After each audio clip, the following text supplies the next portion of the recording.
তো বন্ধুরা, আজকের গল্প হলো নিঝুম রাতের ডাক। গল্পটা পুরোটা কিন্তু দেখবে, আর পাশে আমাদের অবশ্যই যেন থেকো। ও মহেশ, কোথায় যাচ্ছ? এদিকে শুধু চা খেয়ে যাও। বলো পল্টুদা, আমি তো বাড়ির দিকেই যাচ্ছিলাম। তা চা খাওয়াবে তুমি?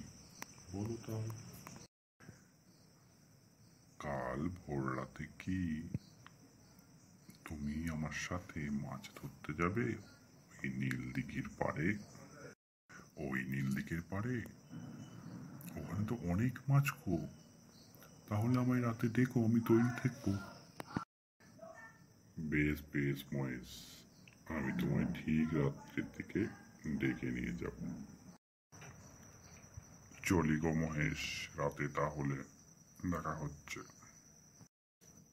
ঠিক আছে পল্টুদা, তাহলে আমি রাতে তৈরি থাকবো। চলি গো পল্টুদা, শুয়ে পড়ি, রাতে আবার পল্টুদা ডাকতে আসবে। শুয়ে পড়ি। ও মহেশ, ওঠো ওঠো, চলো, দেরি হয়ে গেল। হ্যাঁ পল্টুদা, আয় যাই। হ্যাঁ পল্টুদা, আসছি। বুঝলে পল্টুদা, আমরা কি মাছ পাবো? হ্যাঁ রে, পাবি, চল আগে দেখা। চলো। হ্যাঁ চল। ও হিরে দূরে দেখছিস, ওই নদী থেকেই মাছটা ধরে নিয়ে আসবো। ও তাই? তাহলে তো খুবই ভালো কথা। আজ কিন্তু আমরা অনেক ভালোই মাছ পেয়েছি, বলো। হ্যাঁ রে হ্যাঁ, কাল রাতেও যাবো আমরা। শুয়ে পড়ি তাড়াতাড়ি, কাল আবার পল্টুদা এসে আমায় ডেকে নিয়ে যাবে।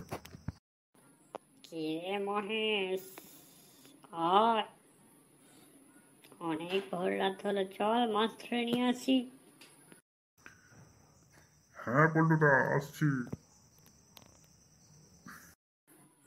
হ্যাঁ, তাড়াতাড়ি আয়। বুঝলে পল্টুদা, তুমি আগে চলে যাচ্ছ, কই কোনো কথা বলছো না তো। কথা না বলে চলে যাচ্ছ আজ, কেমন যেন লাগছে একটা আমার। বেশি কথা বলিস না, তাড়াতাড়ি চল, মাছ ধরে আবার ঘরে ফিরতে হবে। না তো, আমার ব্যাপারটা একটু খটকা লাগছে, কোনো কথা বলছে না, চুপচাপ এগিয়ে যাচ্ছে। কি ব্যাপার? আজ সালাদে কার মত খাবো। কি মজা, একটা খাবো, দুটো খাবো। না, মনে হচ্ছে আমার থাকা উচিত নয়, এবার চলে যেতে হবে। এটা না, মনে হচ্ছে কোনো কথা বলছে না আমার সঙ্গে পল্টুদা, একটু ব্যাপারটা অন্যরকম লাগছে। যাই, আমি পালাই। আরে ওই তো মহেশ, কোথায় গেছিল জিজ্ঞাসা করি তো। আমার কাল রাতে শরীরটা খারাপের জন্য মাছ ধরতে যেতে পারিনি, তা ওকে বলাও হয়নি।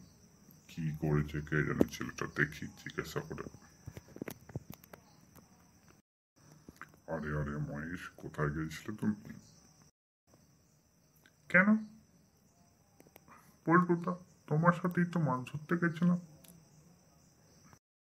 কি বলো তুমি? আমি তো কাল রাতে ঘরেই শুয়েছিলাম।